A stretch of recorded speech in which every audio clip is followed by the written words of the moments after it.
Chapter 15. Keeping Broken Promises. I silently stalked behind the nurse through the hospital.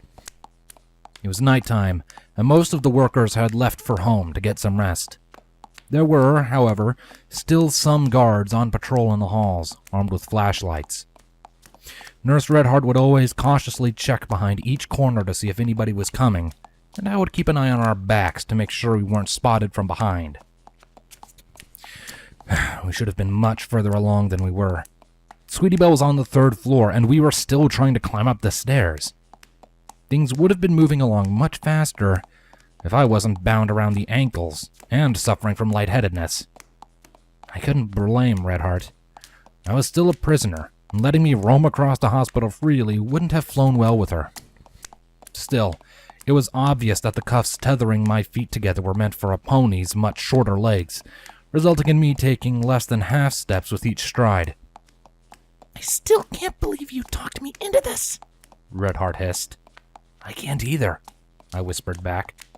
"To be honest, I thought it would take a lot more to convince you to let me do this."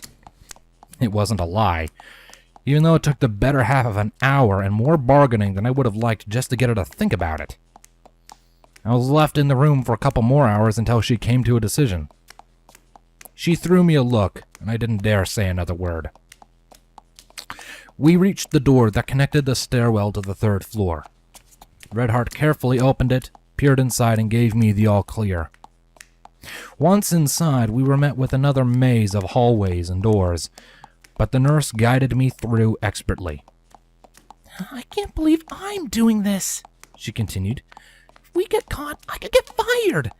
What will I do then? I'll have no job, no money. I'll never work in a hospital again. All those years of medical school gone to waste. We won't get caught," I cut her off. She gave me a worried look, unconvinced. I let out a sharp sigh and stared to the ceiling for answers. There weren't any. "All right, look, if we do, I'll take the blame for it," I offered, glancing back to her. "How?" she asked incredulously. "What could you possibly do that will make every pony believe that you are in charge of this?" She stopped suddenly at an intersection and looked both ways anxiously. "Maybe it would be better if we just turned around now," she added nervously. A few seconds of silence ticked by. "I used Everfree magic or mind control or whatever you ponies are convinced I have," I explained. "With the rep I have around here, I'm sure it'll be believable enough." Nurse Redheart paused. "Really?" she asked, turning to me with grateful eyes. "You do that for me?" I shrugged. "Like you said, if you get caught, you'll be fired and left with nothing. I've already got nothing to lose. What's the worst you guys can do to me? Put me down?" I chuckled at my small joke, but the look in Redheart's eyes wasn't reassuring. You guys wouldn't really do that, right?" She said nothing and continued to walk down the hall. I staggered for a second and rushed to catch up. We continued in a tense and uncomfortable silence. Neither of us dared to break it, in fear of any eavesdropping ears, until we reached the last corner. Redheart peeked around the edge, and her ears shot up in alarm. "Hunter, hide!" I wildly searched the hall for cover, but couldn't find anything that could easily hide me. The closest protection I could find was a potted plant, and even that was a stretch with its long, thin stems. "Where?" I hissed. Nurse Redheart spun around and scanned the hallway. There!" She pointed at one of the rooms a few doors away. "It should be vacant. I'll try to distract the guard." Without wasting any more time, I hurriedly shuffled to the door and snuck inside. The light of the hallway quickly disappeared as the door was cautiously closed, plunging the room into darkness. Before it fully closed, I could hear a gruff stallion's voice say, "Nurse Redheart? What are you doing up so late?" The rest of the conversation came through muffled. My bound hands were pressed up against the door, my head resting on top of them. My heart was racing in my chest. That was too close for comfort. My breathing steadied as the pony's conversation carried on outside, and I observed the room I found myself in. Moonlight filtered in through the curtains of the room's only window. I realized how long it had probably been since I'd seen the outside world. and I found myself drifting towards it. My hands pulled back the fabric, and the room was flooded with a soft blue glow. I could see a large part of Ponyville from the window. It was so quiet, so peaceful, so different from every other time I had seen it. A ghost of a smile found its way to my face as I watched the simple houses. Honestly, this village wasn't too bad if I forgot that the residents were holding me prisoner. Something moved in the corner of my eye, and I jumped when I found a tall figure staring at me from across the room. My heart rate dropped closer to normal when I realized it was my own reflection in a mirror.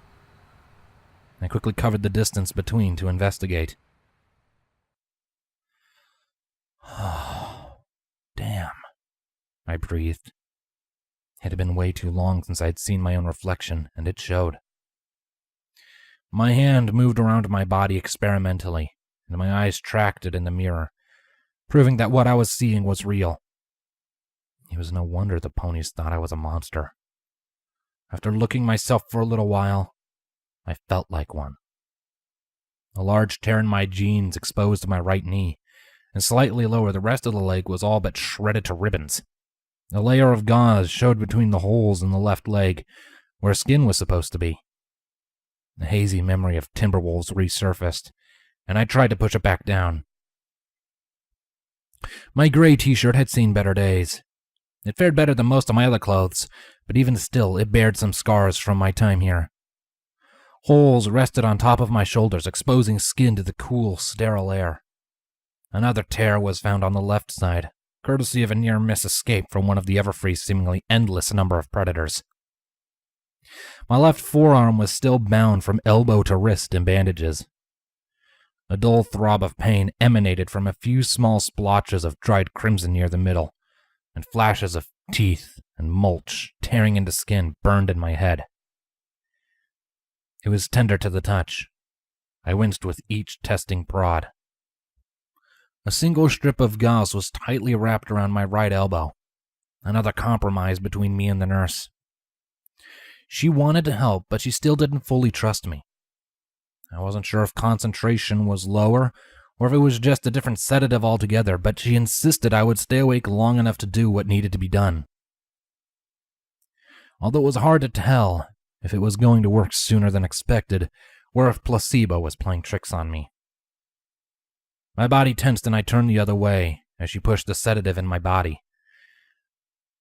It worked in her favor one way or the other, even if she didn't mean for it. Even if I wanted to double-cross her, I doubted I would make it far without passing out. Still, a little prick and some drowsiness for a clear conscience sounded like a fair deal to me. I tried to avoid the face of the man staring back at me in the mirror, but it was inevitable.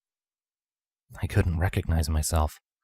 Above my grime and dirt-caked face was a rat's nest of brown hair, disheveled and unkempt from weeks of neglect. A mangy beard was starting to grow thanks to weeks without any sort of shaving equipment. A small scar formed on my bottom lip from my first visit to the hospital. A couple of layers of bandages held a fold of dirtied cloth in place to the side of my head. I couldn't bring myself to look at his eyes, out of fear of what I would see. Gone was the high school senior with a life back on Earth. The thing that stood before me, mirroring my every move, was the beast of the Everfree. I shuddered, and the beast mimicked me. Mr. Gray? I snapped back to reality and turned towards the open door, where Nurse Redheart waited patiently. We should be alone now. The room is just around the corner. I nodded in thanks and followed the mare out of the room, around the corner, and down the hall. We stopped before an ordinary wooden door at the end. Nobody would have paid it a second glance. Nothing about it was unusual. But to me, the simple door held an odd gravity, one that beckoned and repelled me at the same time. I stared at that door for minutes, trying to work up the nerve to turn the handle. Here, allow me, the nurse said as she stepped forward and opened the door. The room was dark. It was hard to decipher the shapes of the silhouettes from where I stood. Take as much time as you need, but remember, we're a little pressed, she said. After you. I carefully crept into the room. It took my eyes a minute to adjust the low light from the windows as Redheart closed the door behind me. I tried to not make too much noise as I moved, and winced as the chains between my ankles rattled, fearing it would wake the room's sole occupant. The room was like mine, albeit slightly larger, and the moonlight pouring in through the window bathed everything in a soft blue glow. Redheart sat in one of the chairs lined against the far wall and waited patiently. I navigated through the dark to the only bed stationed in the room. My eyes lingered on the nightstand with rows of cards reading "Get Well Soon." Resting on the bed was a small filly, wrapped up in blankets, her white coat reflecting the moonlight. I smiled and carefully sat down next to the filly, wincing as the mattress groaned in protest. The little filly didn't even stir. A heavy sigh escaped my system. All my guilt was starting to creep up on me the more I looked at her. "I'm so sorry, Sweetie Belle," I whispered. I leaned forward on my knees and rested my head on my hands. This wasn't supposed to happen. I should have been more careful. A weak voice interrupted my self-pity. Hunter? I glanced at the little unicorn, and tired green eyes stared back at me. "Sweetie Belle?"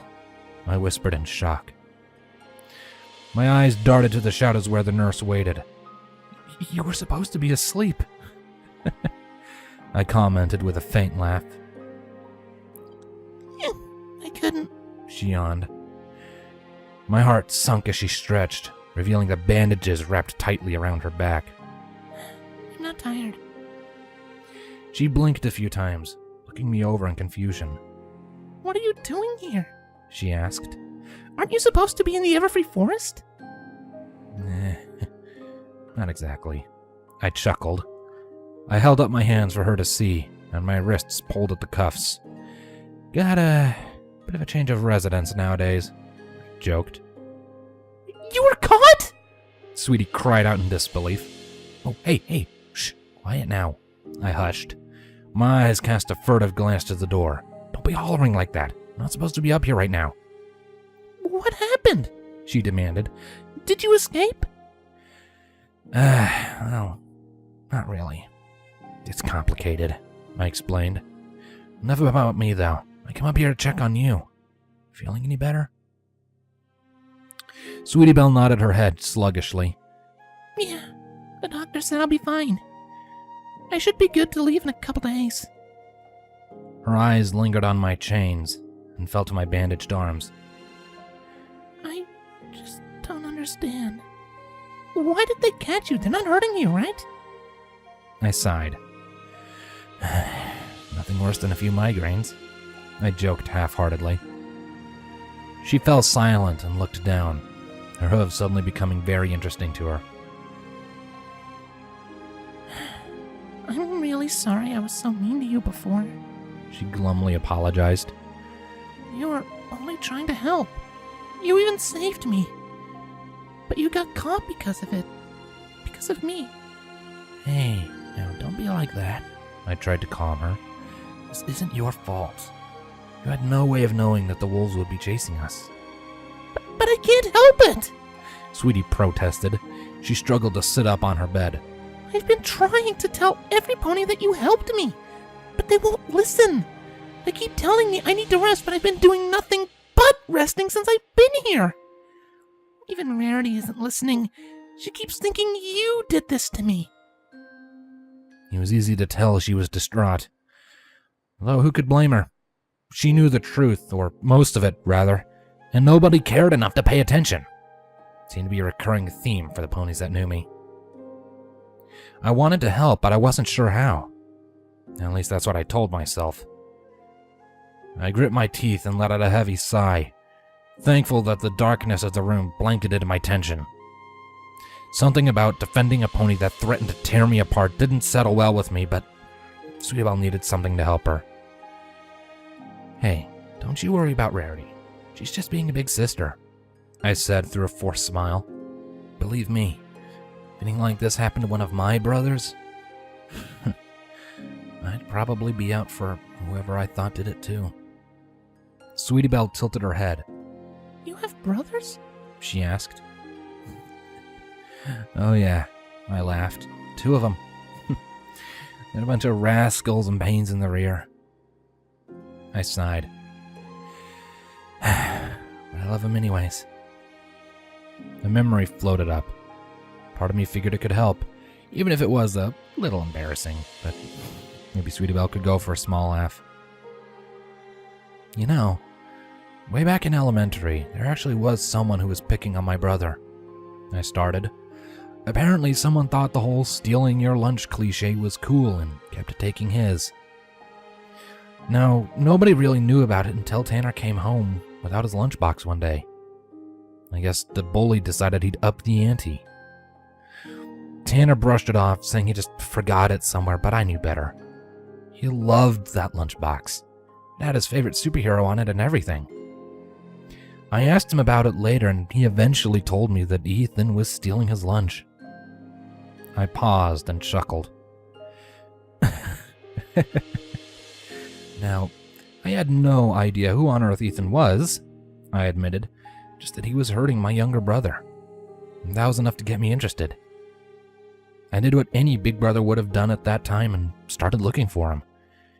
And after asking around for a while, I finally found him. And when I confronted him about it, he denied everything, and things got a bit... I clicked my tongue as I thought for the right word. Physical. We eventually ended up trading a few bruises before the teachers finally pulled us apart. I wound up getting suspended for a week and grounded for 3. I laughed to myself. Probably not the smartest thing I've done, in hindsight. It was really sweet you tried to help, though. Sweetie Belle offered with an uncertain smile. "Yeah, well, tried is the key word there," I pointed out. "Turns out there were 2 Ethans in Tanner's grade, and I accidentally tracked down the destined to be a baseball star Ethan. The real culprit was the sits in the corner of the cafeteria by himself practicing the recorder Ethan."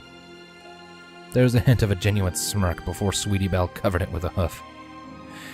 "Point is, us bigger siblings are real protective of you little ones," I continued. "Tanner actually tried to stop me before I talked with the wrong Ethan, but I brushed him off, trying to handle it on my own. Now I'm sure that once Rarity calms down a bit, you'll be able to get through to her." There was a small pause before the filly sighed. Yeah, I hope so. "You and me both," I thought to myself. If Rarity ever calmed down enough to listen to her sister, it would make things a lot easier on my front. One less pony out to get me. There was a short cough at the other end of the room. Sweetie Belle shot up, trying to look into the shadows from her bed. I knew it was the nurse, though, and that it was my cue to start wrapping things up. "Alright, time for you to get some more rest, alright?" I whispered. But I'm not tired. Sweetie protested, although the look in her eyes betrayed her. A small yawn escaped her, and I couldn't help but smile. She reminded me of Brandon, always trying to stay up past his bedtime. I rolled an idea in my head, and gave her a knowing smile. "Would it help if you had a lullaby?" I offered. She hesitated, but a small grin quickly showed. She nestled herself back underneath her covers and looked at me expectantly, eager to hear a monster's lullaby. A familiar tune ran through my head, one I hadn't heard in what felt like lifetimes ago. Memories of easier times resurfaced with the lyrics. Memories of my family, my mother. I started with a faint hum and let it grow as the words came back, and Sweetie Belle waited patiently. When my confidence finally came, I started with a whisper. It was an old lullaby. One I learned from my mother. I felt as if I wasn't doing it much justice compared to her, though. It was beautiful the way she used to sing it. Sweetie Belle's eyes were struggling to stay open by the next verse, but they were fighting a losing battle. I couldn't remember all the lyrics and eventually had to resort to humming. But by that point it was already over. Sweetie was lost in a peaceful sleep. There was movement across the room. Redheart was quietly making her way to the door, motioning for me to follow.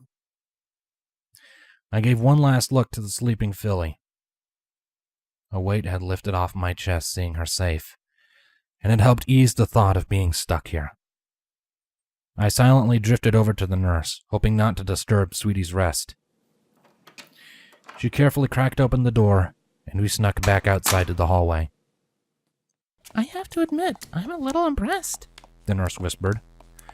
I don't know what I was expecting, but it certainly wasn't that. What was that little tune? Just something my mother used to sing to me and my brothers when we were little. I waved off. My youngest brother is actually still young enough for my folks to sing him to sleep. Sometimes I hear them next door. I offered an embarrassed smile. Can't remember all of the lyrics, though. Well, whatever it was really sweet of you, She commented. I shrugged innocently.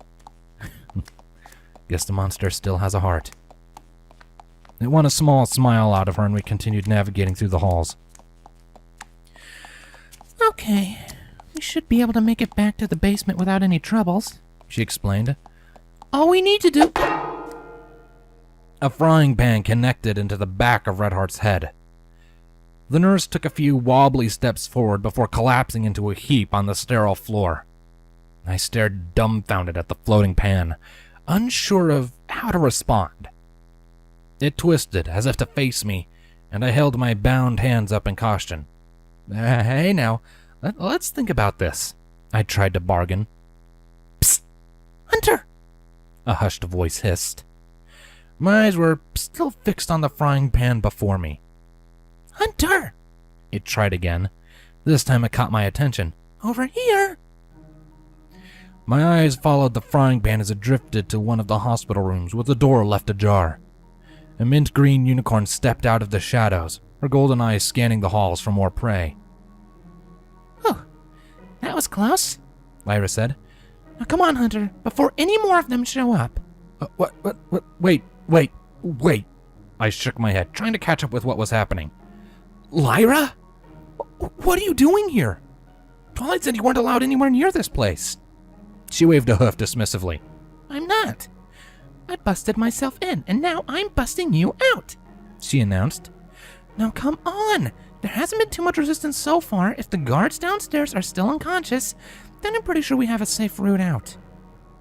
What about Redheart? I asked.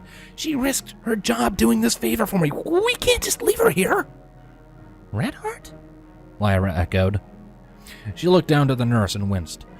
Oh, sorry, Red. She apologized to the still unconscious pony. Well, I doubt any pony will figure out she tried to help you, She said, turning to me. Besides, we're on the 3rd floor and you were supposed to be in the basement. The sound of hooves against tiles filled the air, and were quickly getting louder. A figure appeared at the end of the hall and galloped to meet us. Which reminds me, Lyra said, unfazed at the new arrival. I thought you said Hunter was in the basement. She hissed at Noteworthy as he came to a sliding halt. Noteworthy flinched, and he gave an apologetic smile. Oh, hey, you found him, he said quietly, trying to change the subject. I noticed he had a bandage wrapped around his head, covering most of his mane. Whoa, what happened to you? I asked in shock. He gave me a confused look, and his eyes widened as he looked up. Oh, that. He chuckled. This is just for show, he explained as he unraveled the bandages. Lyra wasn't allowed in the front door, so we had to sneak in and literally open a window for her.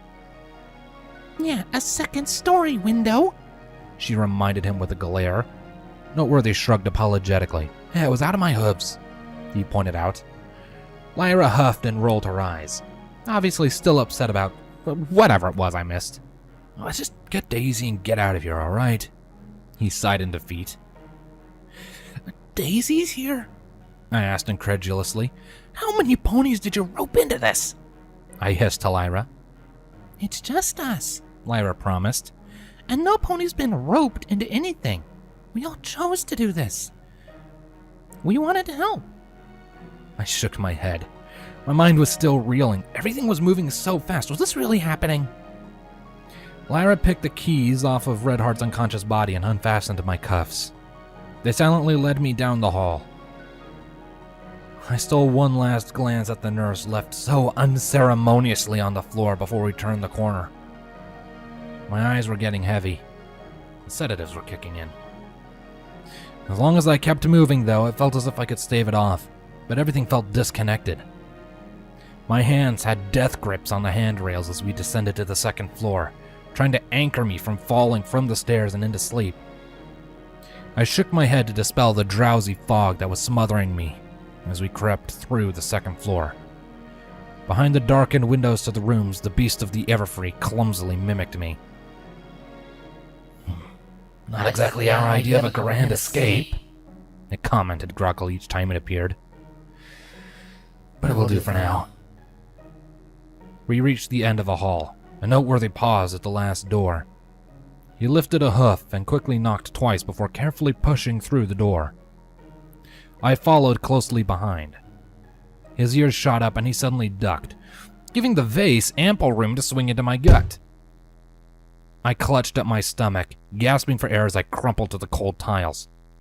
What the? Hunter? A familiar voice whispered in shock. What the hey, Daisy? Lyra demanded. We're supposed to be saving him from the hospital, not putting him back in. Oh my gosh, I am so sorry. I heard hooves scampering off the counter and stopped next to me. Are you alright? Daisy asked. I didn't hit you too hard, did I? Come on, Daisy, we went over this, Noteworthy groaned. 2 knocks meant it was safe. Oh, do you even know how generic 2 knocks is? Daisy hissed. I thought some pony came looking for the doctor we stuffed in the broom closet. If it's so bad, then why didn't you say anything? Noteworthy demanded, a hint of hurt in his voice. I did, she stressed. But you 2 ran off before I could finish. Worst rescue ever, I wheezed. I felt a hoof on my shoulder and it rolled me to my side. Lyra's face appeared with an apologetic wince. Holding together all right? She asked hopefully. My head nodded against the tile, but my eyes were getting too heavy. The hoof shook me, and my eyes fluttered open to reveal a much more worried Lyra. Hey, what's the matter with you? I took in a deep breath, hoping it would give me some energy. Oh, Redheart, sedatives, I barely managed to say. I was slipping, trying to find anything to anchor onto. Oh, shoot, Lyra swore. She and Daisy helped me up and led me to the open window. All right, come on, stay with us just a little bit longer, she begged. I propped myself up on the sill and peered out the window. It was a drop. Not far enough to hurt too much, but not short enough to feel too great about either. A rope of linen dangled out of the window next to my hand. It led about a third of the way down the wall. My eyes traced it back into the room where Noteworthy stood confidently. Don't worry, I can hold you, he promised. My eyes shot to Lyra, and she gave a quick nod.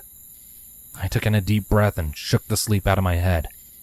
I can hold you, he echoed quietly, as if to assure himself this time. Noteworthy gripped his end with his teeth and braced himself as I crawled out the window and began my descent. The rope jerked slightly downward the moment I put my full weight on it, and my heart leapt out of my chest almost. That was good. It was keeping me awake, and the cool breeze helped by sending tiny pricks against my skin. I was dangling by the last inches of the bedsheets. My feet propped against the wall and pushed me back as I let go. The grass crunched beneath my toes as I rolled back. My body ached from the fall. My wounds screamed in rebellion. My hands clutched around my left calf, trying to calm it down. I hissed out a breath and stared up. And in spite of it all, a smile formed and quickly grew. The moon and stars looked down at me from the night sky as if to greet me. I did it. I escaped. We moved as soon as everyone made it out. Noteworthy and Daisy stayed a good distance ahead to scout the streets, as Lyra and I stayed close to the buildings, taking the alleyways whenever we could. My eyes kept darting to the darkened windows of the moonlit houses. I felt so exposed. Any time we had to leave the shadows and enter the moonlight, my mind would run rampant with fantasies of someone seeing us. I wouldn't have the energy to run away this time. The cold was starting to lose its effect on me, and I found myself leaning against the Ponyville homes for support. My feet stumbled more often than I liked. I could feel small rocks poking and prodding my skin and my wounded leg flaring with each step, but it still wasn't enough. My body felt like it was being dragged to the earth, and there was nothing I could do but press on and hope I wouldn't fall under the weight of the drug. I accidentally ran into something while I was on autopilot, or someone, rather. My eyes fell to find Lyra staring back up at me expectantly. I realized she asked me a question. "What was that?" I asked, my voice barely breaking a tired groan. She rolled her eyes and huffed in agitation, obviously not happy with my response. I asked how you were holding up, she repeated. But I guess that answers that. I shook my head and leaned against the wall of the house, sliding down to the cold earth. Sorry. I'm trying my best. Ugh. I swore. A yawn took over me, and I couldn't find the strength to open my eyes again. Don't you give out on me just yet, she warned. I could feel her get closer. We're almost there. We just need to cross this street, and the rest of the trip will be a breeze. I rolled the thought over in my head, and my head followed it lazily. A hoof nudged against my arm. I took in a deep breath as my eyes fluttered open. There was Lyra again. Even in my drowsy state, I could still see her worry. Come on, just a little bit longer, she begged. I tried to shake the drowsiness out of my head and held my hand out to Lyra. She grabbed it with a relieved smile and pulled me to my feet. I peeked out at the corner of the houses to get the lay of the land. The street was wide. A few of the houses still had lights on, which meant some of the ponies were still awake. They were far enough down the road to make it difficult to see me, but that didn't mean I could just throw caution out the window.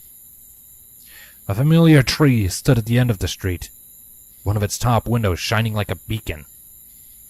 It brought bad memories back with it, and I wanted nothing more than to get as far away from it as I could. Two figures trotted across further down the way. It could have been Note and Daisy, but it was hard to be sure, and I didn't want to take the chance. If I crossed the street as slowly as I've been walking this whole time, I could get caught. I could run, but as I shifted my weight to my left, my calf flared in protest. I wasn't sure what was wrong with it or what the ponies did trying to fix it, but my gut told me that it wouldn't take too kindly to a quick sprint. Just straight across, right? I asked. Lyra nodded. Yeah, and after that it's practically a straight shot to my place. You can get some rest there. I rolled my options around in my head and sighed. My eyes fell back on the tree, and I wanted nothing more than to just get this over with. Oh, I am going to hate myself for this later, I grumbled, lowering myself to a runner's stance. What are you doing? Lyra asked. Oh, something stupid. I took off with a sprint across the open street. The nerves in my leg caught fire with each pounding step I took. My body threatened to collapse halfway across, and when I reached the other side, I crumpled and rolled into the alley. I laid on the hard, cold ground, clutching my throbbing leg and silently screaming. Something warm was spreading beneath the bandages. My trembling hands pulled back the pant leg, revealing the padding and gauze. Even in the shade from the moonlit sky, I could see a dark stain growing beneath it, and cursed under my breath. On the bright side, I was awake now. Lyra came galloping up to me.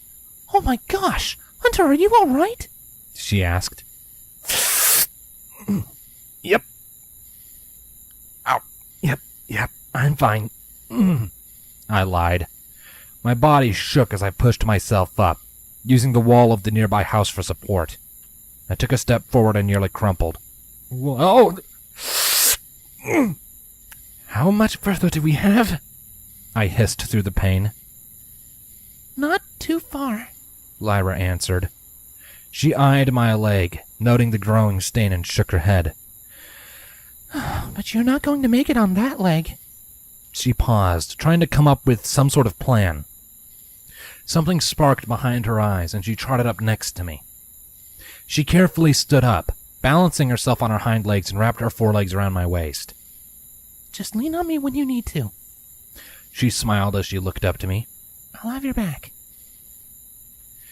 We were able to slowly trudge through the Ponyville streets. Lyra's legs quivered under my weight whenever I'd lean on her for support, and mine still ached with each shaky step we took. We snuck close to the buildings, trying not to expose ourselves in the moonlight. I realized that I didn't know where we were going. I'd never been this far into Ponyville, at least not since my first night. Part of me could have sworn the forest was the other way. So, where are you taking me, anyways? I asked as she led me around a corner. My place, she explained in a strained voice. The car's waiting there to take you back to the forest where it's safe. I snorted. Safe. With the Timberwolves still on the hunt for me, and Ponies trying to keep me locked up in a basement, I wasn't sure anywhere was safe for me now. I don't think that's the best idea, I pointed out. You're right. Zakor will have a hard time taking you back in this condition, Lyra thought out loud. We were on 2 different pages, but if it stalled me from returning to the forest, I didn't feel the need to correct her. I think I have an idea, she hummed in thought. Let's just get you there first. As we shuffled around another corner, 2 ponies were revealed in the broad moonlight next to one of the houses. I tried to pull us back in the shadows, but Lyra kept tugging me forward. The stranger saw us and waved, one of them galloping up to meet us halfway. What took you 2 so long? Noteworthy greeted us with a hiss. Daisy's been worrying sick, and I'm not just saying that. She's looking as green as her mane out of stress. He paused and gave us a once-over, and his aggression melted into shock. Oh, wow. Are you all right? Yep, I strained. Just went for a little jog. Noteworthy glanced between the 2 of us and shook his head in disbelief. Here, let me help you, he offered. He reared up on his hind legs, one of his forelegs balancing on my side, and the other gently pushing Lyra back. You go help Daisy. She's a mess, and she could use the comfort. Lyra nodded and switched, galloping off to the other stranger. I could move a little faster with Noteworthy's help. His legs were sturdier than Lyra's whenever I leaned against him. The closer we drew to the house, the more I could see how badly Daisy was shaking. She gave us a frantic smile as we approached, Lyra trying unsuccessfully to calm down her jitterness with a supportive hoof on her back. Oh, thanks, Celestia, you made it, she sighed in relief. She turned to Lyra hopefully. Can we go inside now? Lyra nodded, and before we knew it, Daisy had already burst through the door, leaving Lyra and Noteworthy to help me limp inside. Okay. Bon, I'm back, Lyra called as we entered. She and Noteworthy allowed me to prop myself against the wall to relax. And I brought Hunter with me, too.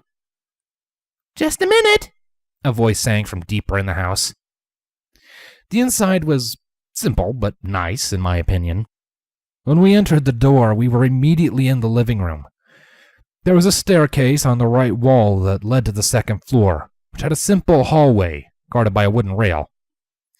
In the living room, Daisy was sprawled out on her back on the green couch that rested against the wall of the staircase. 2 chairs sat opposite from the couch, facing the wooden coffee table in the middle of the room. Between them sat an old phonograph with a small bookshelf filled with records next to it. The entrance to the dining area was straight across from the front door. A sweet aroma wafted into the living room, promising homemade muffins. 2 mares came into view and entered from the kitchen. One, a very familiar zebra that greeted me with a smile, and the other was a cream-colored mare with a blue curly mane and a bright pink strip running through it. Oh, it's good to finally meet you, Hunter, The stranger greeted. Lyra's told me so much about... Her body went rigid. Her teal eyes locked on me. I watched as they slowly filled with confusion, and then shock, and finally shrinking with fear. It's the monster! She screamed, backpedaling a few steps. Her head darted around wildly for an exit. Somebody call for help! The monster's in my house! Lyra shot forward and tackled the mare, trying to calm her down. We watched in shock as the 2 mares struggled for control across the floor. Zecora had a worried look on her face, but she inched away from the mares, trying not to get sucked in. Bits and pieces of screamed conversations escaped the mangled mess of mares. Their audience stared at each other in confusion and concern. Were we supposed to do something? It eventually ended with Lyra pinning the screaming mystery mare on the ground. They were both out of breath, but at least the commotion had died down. Bonbon? Lyra panted, looking up to me. I'd like you to meet my friend, Hunter. Bonbon followed her eyes and craned her neck to see me. I cautiously raised a hand and waved, nervous that moving too quickly would set her off again. She forced a strained smile and looked back up. Lyra, she asked through her teeth, could you please tell me what's going on here? Well, I might have just busted Hunter out of the hospital to help him escape back into the Everfree, Lyra explained, waving a hoof dismissively. But you see, he's a little hurt and needs a place to stay and rest for the night, so I was wondering... No. Lyra blinked. What? No, Bonbon repeated. The monster is not staying in my house, Lyra. He's not a monster, Bonbon, Lyra snapped defensively, her nostrils flaring. And why not? She demanded. You were perfectly fine with it when I asked you this afternoon. Yes, but you left out the fact that Hunter was the beast of the Everfree, Bonbon retaliated. Besides, when you told me about him, I thought he was a nice stallion you met at the park. I thought he was going to stop by for dessert, not for the night and then some. She glanced down and back at Lyra. Could you please get off of me? She groaned. Lyra rolled her eyes and complied, helping Bonbon back to her hooves. Look, he's hurt, she explained. I'm not asking for him to stay forever, just until he's better. Bonbon's eyes narrowed as they shot to Zecora. You were in on this too, weren't you? Forgive me, Bonbon, I meant not to deceive, Zecora apologized. I hope there is a way I can make you believe. She looked over me, and I realized I was standing a little slumped. I tried to straighten myself out and winced as my weight fell on my left again. Originally, our plan was to take him away, but seeing his condition, it'd be best if he stayed. I do hate to trouble you. I hate to be a pest. But I cannot take him now. Hunter needs to rest. Bonbon's eyebrow rose. Just one night? She clarified, looking between Lyra and Zecora. And then he goes to the forest? They glanced at each other and nodded their heads. She gave me a distrustful look. Let's continue this in the kitchen, Bonbon said, not taking her eyes off me. Really? Lyra gasped with hopeful eyes. A wide grin threatened to split her face. Does that mean maybe? Bonbon cut her off. She took her eyes off me with a sigh and turned to Lyra. If it's going to stay here, then we have a lot to discuss. Her eyes darted to Zecora. You too. Zecora nodded in understanding and relaxed slightly, as if a weight was lifted off her shoulders. She threw me a reassuring smile and trotted back into the dining area. Bonbon put a hoof on Lyra and pushed her to follow. Don't worry, Hunter, she called as she was forced deeper into the house. We'll come up with something. In the meantime, make yourself at home. Bonbon gave her another shove behind the doorway and gave me a glare. She brought a hoof up to her eyes and traced them back to me before disappearing as well, leaving me alone with Noteworthy and Daisy. Daisy somehow managed to melt even further into the couch, her face buried in her hooves. Her body was still shaking, but it wasn't until I saw her wide grin that I realized that it was out of excitement rather than anxiety. Oh my gosh! She exclaimed. She sprung up and looked between me and Noteworthy with thrill in her eyes. I can't believe we did it! We actually pulled it off! She leaned towards Noteworthy, planting her hooves on the coffee table.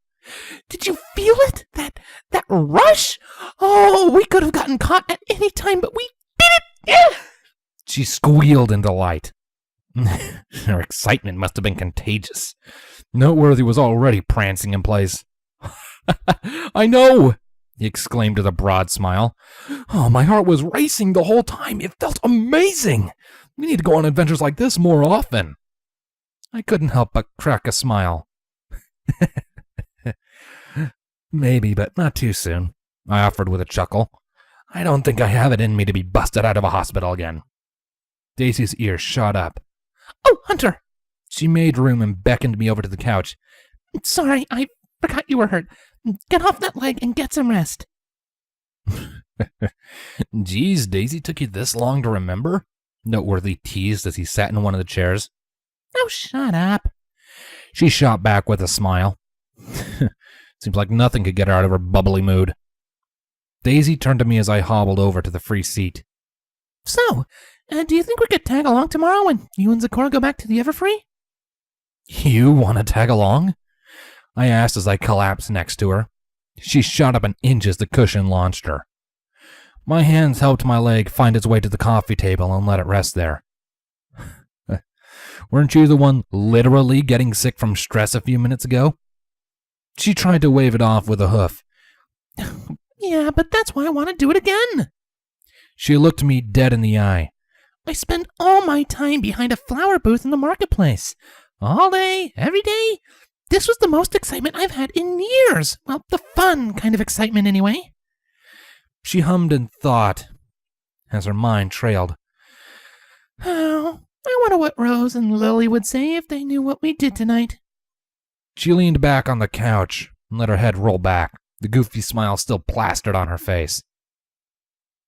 Is this what it normally feels like? Noteworthy asked excitedly. I gave him a look, asking for more clarity. When you're in the forest, he explained. When you're out there by yourself doing whatever dangerous stuff you do, is this the kind of rush you normally get?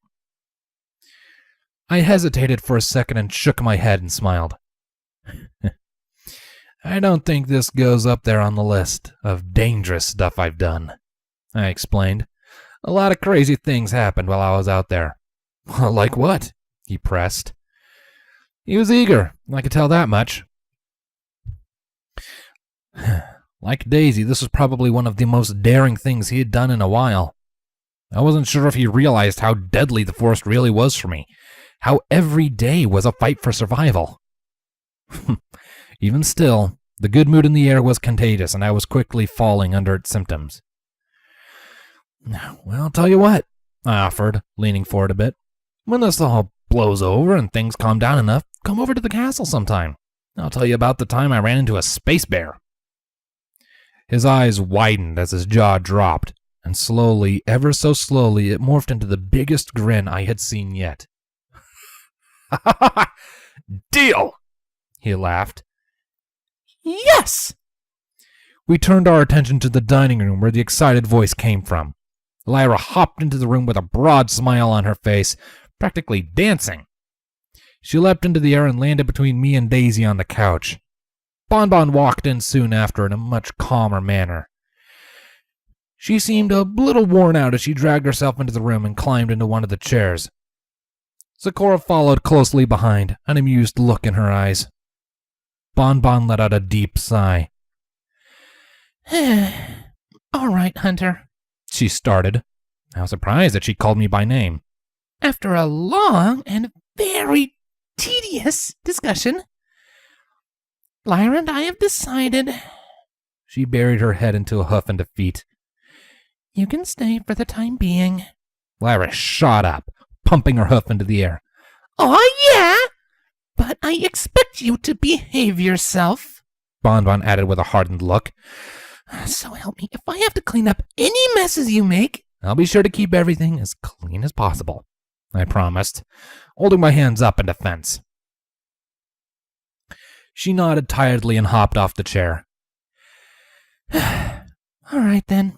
Every pony, it's time to go to bed. It's nearly 2 in the morning, and I have a busy day tomorrow. She turned to Zecora. No offense, but my house is a little full at the moment. I understand, Zecora nodded. No need to feel impolite. Her eyes flickered to me before she gave a smile. I'll return for Hunter by tomorrow's night. Noteworthy and Daisy were already on their way out the door, wishing me a good night's rest. Zecora waved goodbye, and I returned it as she disappeared through the front door. Bonbon trotted up the stairs to the second floor, and I heard a door close. Lyra hopped off the couch and tugged my arm. All right, come on, Hunter. You could use the sleep more than any of us. I laughed. Not arguing that. I waved her off, though. But the couch is pretty cozy, though. I can crash here for the night. Don't want to be too much trouble. She shook her head. No way. You are my guest, and you are not sleeping on the couch. And besides, what if somebody walks through the front door and catches you sleeping? She asked. You'll get caught, and I'll have to break you out of that hospital again. It was clear she wasn't planning on letting up, and I was too exhausted to argue where I was supposed to sleep. With a sigh and a grunt, I pulled myself up and trudged over to the stairs. My leg could carry my weight a little better. Either that, or it was just growing numb to the pain. I still had to use the rail for support. When we reached the top of the stairs, one of the doors glowed and swung open, and I followed Lyra as she trotted inside. The lights came on with a soft click. It was a nice, simple room. A large bed with an ornate headboard jutted out of the middle of the right wall. A dark green rug laid on the floor before it, and 2 nightstands flanked both of its sides, one of which had a lamp that illuminated the room. There was clutter lying around everywhere. Wads of crumpled paper were haphazardly tossed out the trash can next to the desk in the corner. A lyre, music stand, and chair rested in the other corner, musical paper littered around it. I noticed that there were posters around the desk, all having crudely drawn pictures of a human with ponies. I blinked as I realized whose room this was. Sorry about the mess, Lyra apologized as she trotted further in. I didn't think I was going to have company tonight. Her horn ignited, and her bed began making itself. The sheets tidied themselves, and a cord of pillows fell into position. Once the ensemble was finished, the covers peeled back from the side as if to invite me. Lyra gave me a satisfied smile as she turned to me. Bed's all yours, she explained. She took one of the pillows and summoned a blanket from the closet, settling down on the rug at the end of the bed. Whoa, hey. I'm not too comfortable kicking you out of your own bed, I said. Let me take the floor. She shook her head defiantly. Oh, no you don't. You've been through way too much these last few days, she explained. You deserve a bed worth sleeping in. I'll be right here if you need anything. I tried to argue, but she refused to even acknowledge me, laying her head down on the pillow and turning her back to me. I snorted and shook my head in disbelief. Red Heart's words rang in my head. She definitely was a stubborn one. I tried to seem begrudging as I hobbled to the bed, but, truth be told, I was ready to collapse into its open arms. My body melted as I laid into the bed. It was comfortable. Really comfortable. It easily beat the hard mattress at the hospital. I had forgotten how nice it was to just bury myself beneath sheets and comforters. My grin wouldn't fade even as I drifted closer and closer into sleep. "Hey, Lyra?" I called in a whisper. She hummed in response. "Thanks for busting me out." I heard her chuckle. You kidding? She asked tiredly. Breaking friends out of trouble is what friends do.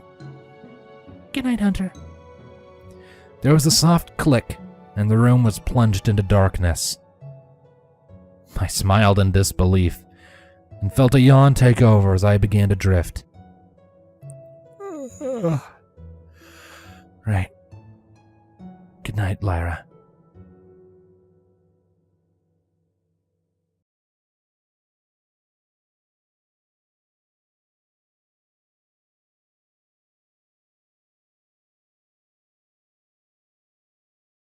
Thank you very much for tuning in and listening to this chapter of Human Nature by Blank Page.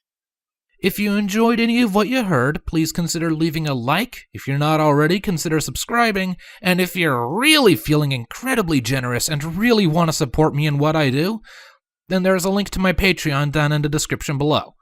Thank you very much for any and all support, be it like, sub, favorite, whatever. It's all helpful. I appreciate it all. Thank you for tuning in. I'll see you next time. Bye-bye.